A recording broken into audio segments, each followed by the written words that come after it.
这个高雄二大世界购物商城，嘛是染疫的官兵去过所在。义修大学就伫个边啊，有袂少的学生拢有到商城去用餐，或者是做散工，这嘛学生真担心，所以建议学校应该来启动着远距离的教学，甚至来停课。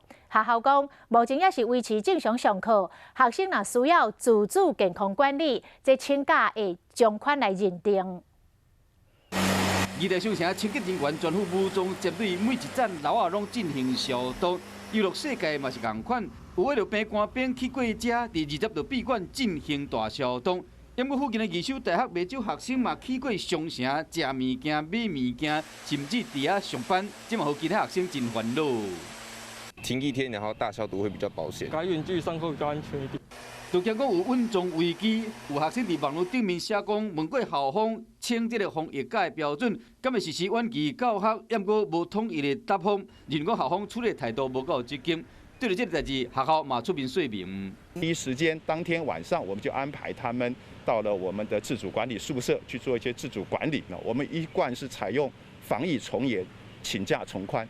校方表示讲，目前全校依然维持正常上课。远距教学也已经设定好啊，随时会使实施。不过实施时间都要依照教育部防疫停课标准来办理。学校嘛持续来关心疫情发展，袂马虎。